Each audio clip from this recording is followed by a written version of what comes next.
We welcome you into week 2 of the Ken Sparks Show as Carson-Newman collects a 48-14 triumph over the Saint Augustine's Falcons. Hello, everyone.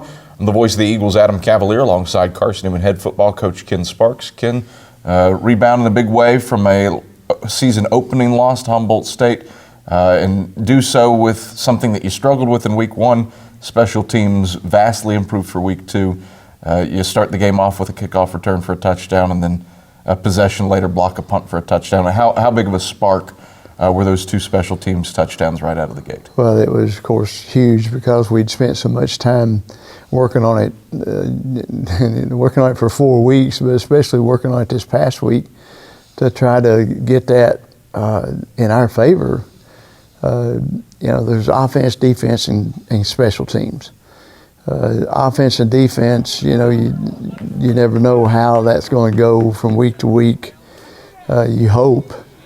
But kicking game is something that should be in your favor every week if you really are invested in it and working at it and believing in it. That ought to be an automatic every week. And so it was good to get some productivity, and I hope some good video to teach off of and some maybe reinforcement of what we've been saying.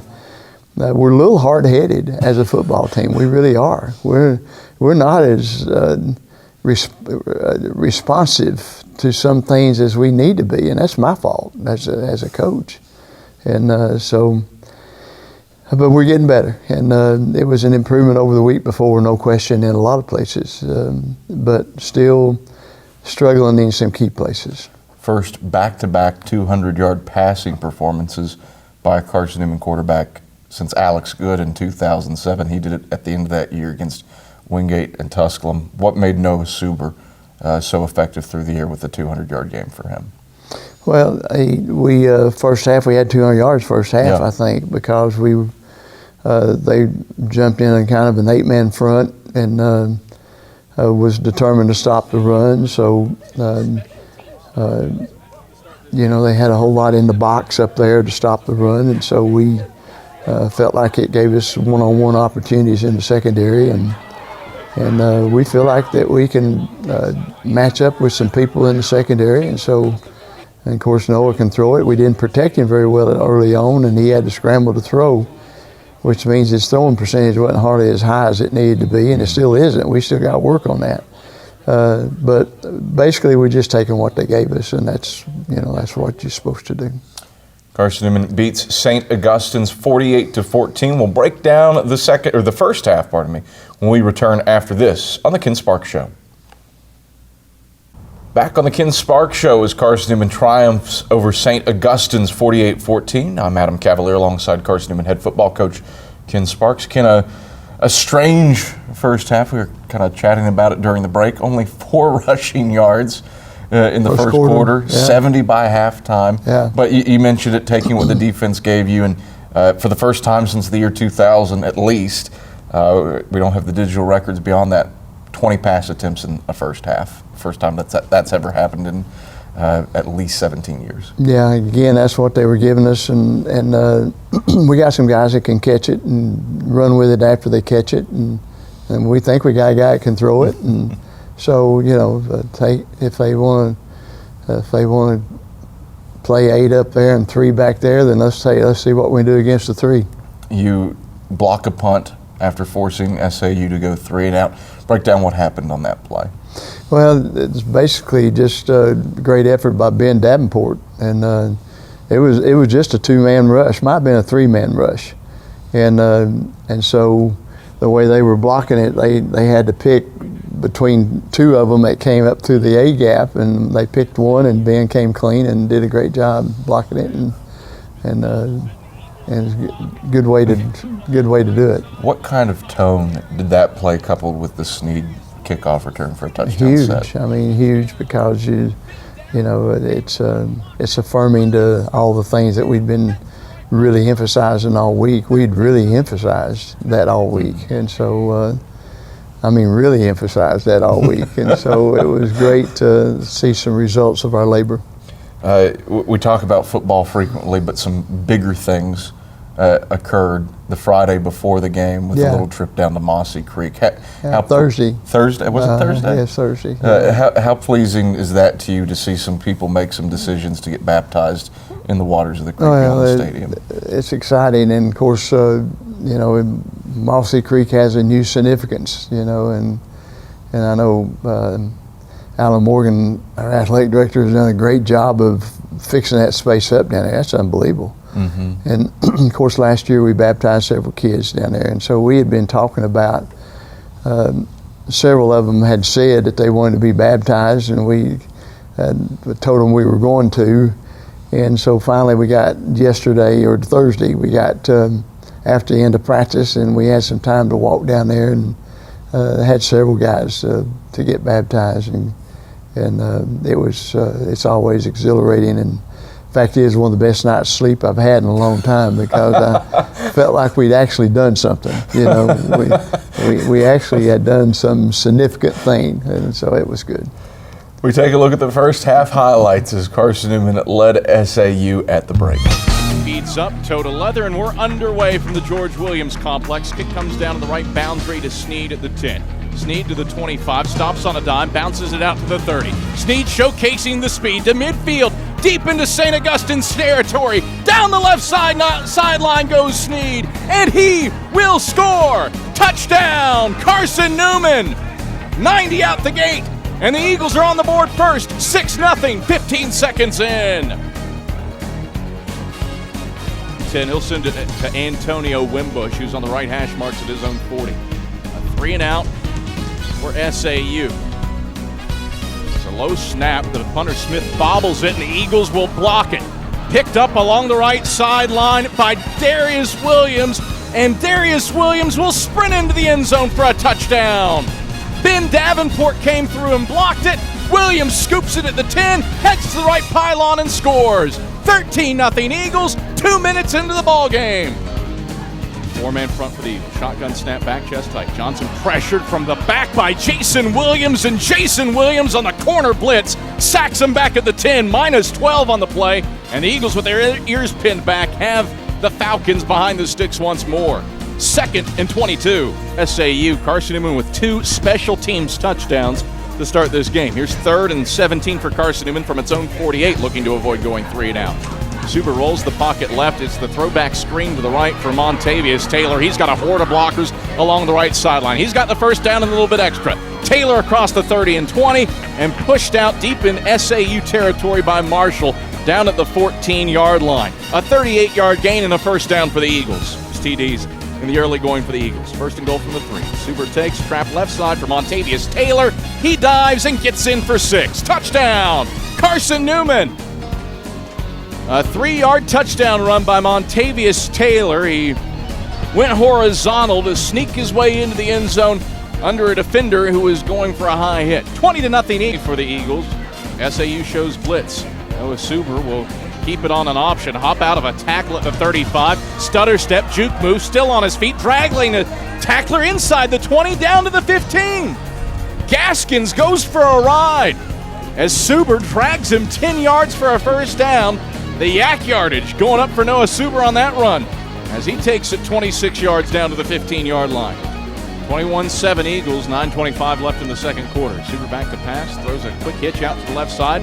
Complete to Seward at the 15, spins through a tackle at the 5, and ekes his way along the left sideline for the score. Touchdown, Carson-Newman.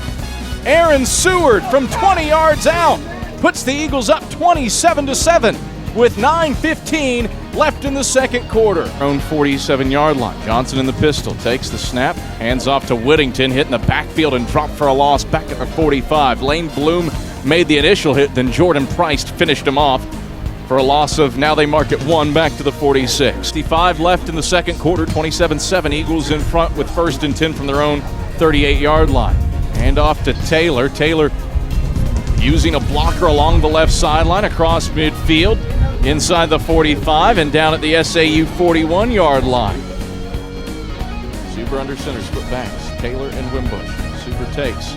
Blitz comes. Suber throws out right side. DeVos wide open. Gets inside the 10 to the 5. He stumbles to the end zone. Touchdown, Carson-Newman.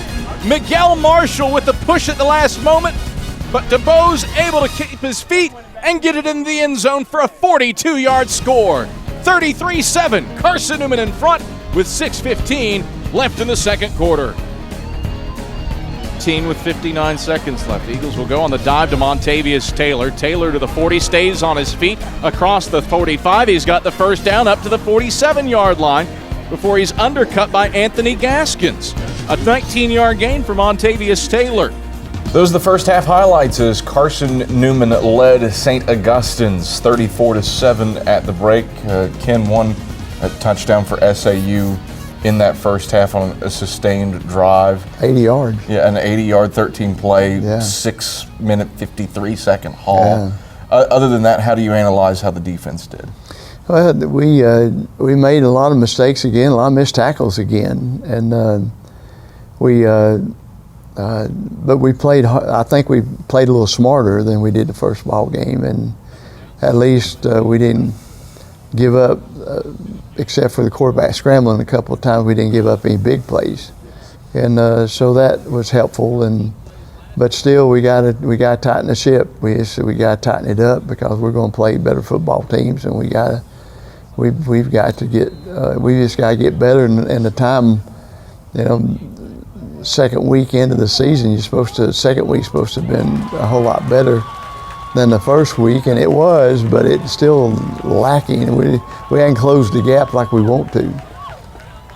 Is it easier to have teachable moments after a Yes. win like this or after a loss like Humboldt State? Well, I think it's a matter of what you choose to do with it. I think, and it don't matter too much about teachable moments if we're not having learning moments, and we're always, as coaches, we're always teaching and feel like that it's a teachable moment, but how it's received and how we're learning with it, kind of like the same way with the Lord with us, He's constantly trying to teach us, but how much are we willing to learn from Him?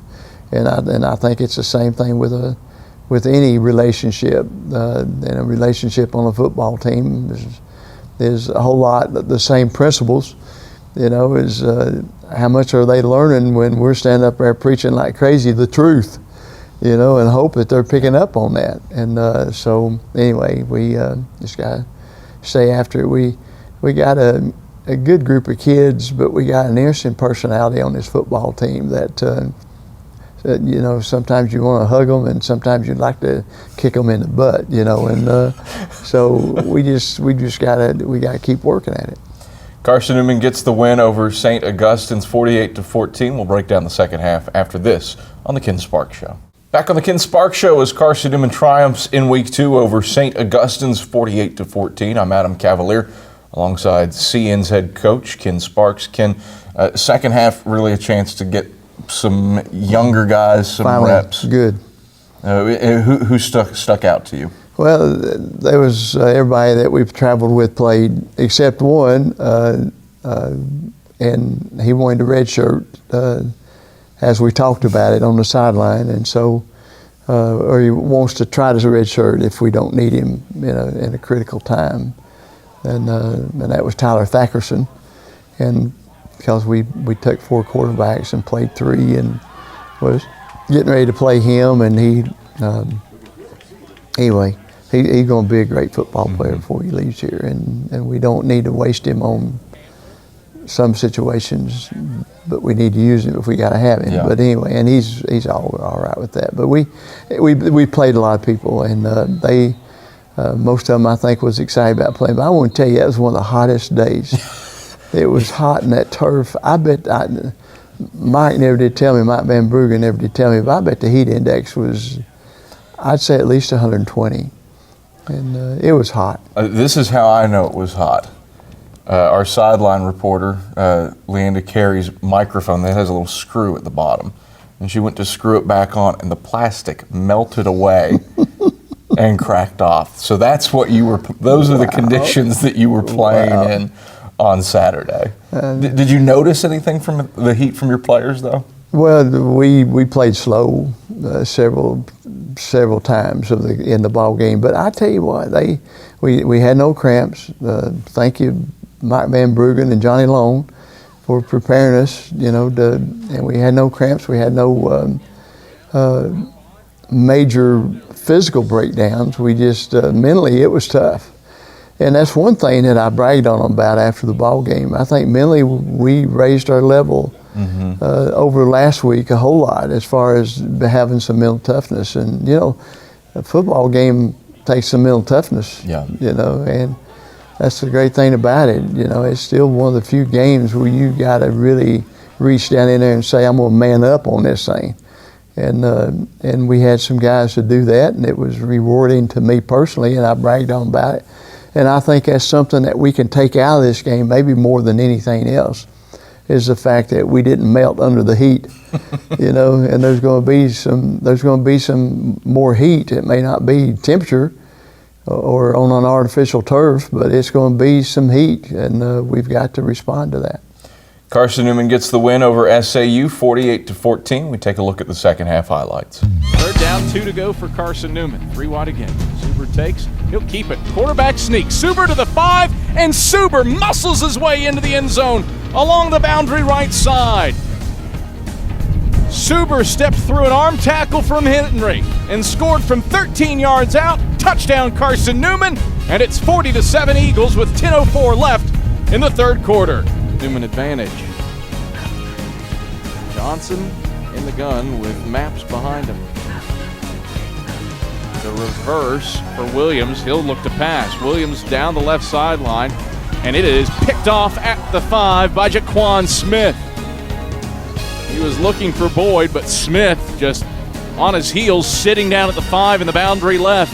Has a look what I found interception, the first of his career, and the Eagles have the football back with 6:17 left in the third quarter. First teamers in there. But by and large, you're into the second unit here. Second down and 3 to go for the Eagles. Run pitch to the right side again for Dillingham. Dillingham with blockers along the right sideline. Good gain up to the 40 for a first down across the 45 and shoved out at midfield by Malone Huff. Jared Dillingham and rolls the pocket right, throws right, airing out for Sneed. Stop and goes. Sneed stops, grabs it at the 5, and gets into the end zone. Touchdown, Carson-Newman. Gladden was in coverage as Sneed stopped and started and stopped and started, finally grabbed it at the 5, and then raced into the end zone for the score. Those are the second half highlights as Carson-Newman gets the victory over SAU, 48-14. When we come back on the Ken Sparks Show, Michael Wattrang shines our Eagle spotlight on Carson-Newman running back Montavious Taylor. That's when we come back after this.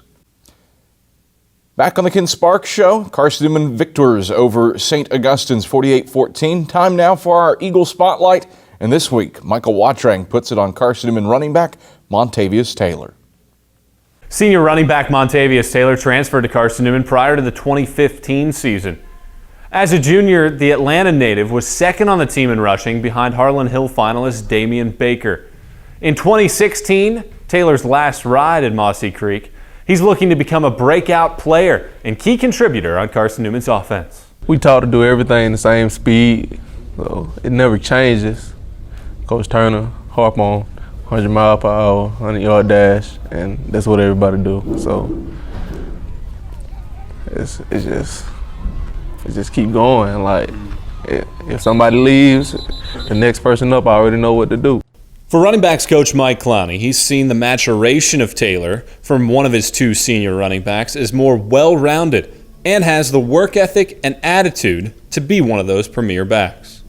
I mean, the biggest thing is his attitude and his effort. I mean, those are 2 things when you look at Montavious that, when he first come in, you look and say, where is he at? Is he really bought in? When you watch the video some last year, that's one big thing that we talked about is his blocking and some things that he really needed to improve on. But, the biggest thing there is just him constantly coming in. He's been hungry, working to learn, working to try to get better because he wants to be that premier back, and he's got that opportunity this year too. Fellow senior tailback Jamal Jones echoed the thoughts of his position coach as the experienced duo rushed for nearly half of the team's rushing yards in the opening week of the season. Mainly the way he's been blocking better because he's naturally a gifted runner, but just his effort blocking and cutting and just trying to learn the little things about the offense has been a lot better. Taylor played 3 different positions for his first college, Clark Atlanta. He was the team's leader in rushing yards both seasons he suited up for the Panthers. Running backs do not get a high volume of carries in the Eagles offense, but Clowney believes that the productivity can be greater. The big part of it is trusting the system and the scheme. You know, when these guys initially get started, they have a track that they have to run regardless of what the defense does and the guys up front do it. They have to trust the people in front of them and run that track. And then once they get to the second level, then they have the opportunity to be an athlete. But, you know, a lot of times when you get guys first coming in, they want to make this cut and that cut. You know, for us, it's a little bit different. You've got to wait a little while before you're able to kind of do the things that God gave you. You know, you got to play into the system first. The only person that Taylor knew when he arrived on campus was Brock Pursley, the current quarterback's coach and the offensive coordinator at Clark Atlanta. The senior paid attention to the tutelage of Baker and fellow Harlan Hill finalist Andy Hibbett. When I first came here, I really didn't know anybody like that, but me and Damien, we got real cool, like my brother. And also Andy, he taught me because he took me under his wing early. When I got here in the summer, I was studying, trying to get the plays fast as I can because I wanted to play. I wanted to be a part of this. So. At just 5'7", Taylor doesn't have the stature one would equate with a ground and pound running back, but the mental focus and the physical tools are clear. The bonds formed over 2 seasons has given Taylor a fresh outlook on his daily life as he strives for success as a player and a person. For the Ken Sparks Show, I'm Michael Wattrang. All right, thank you very much, Michael Wattrang and Ken Sparks, Montavious Taylor. Special youngin'. Special youngin'. Yeah, we're really, it's good to have him. Mm-hmm. Yeah, and he's tough. He's a tough little rascal now. He'll find a way to get an extra yard. And you know, he's a leading rusher at Clark Atlanta as a freshman. And then transferred in here and played significantly last year, and of course starting for us this year. And he's a gift. Ken, pleasure as always. Thank you for the time, and thank you again for allowing me to be on your show. I believe it's the other way around, big boy. That is Carson-Newman head football coach Ken Sparks. I'm Adam Cavalier. This has been the Ken Sparks Show. Thank you so much for watching, and join us next week with a 1:30 kickoff from Salisbury at Catawba. This is the Ken Sparks Show. Thanks for watching.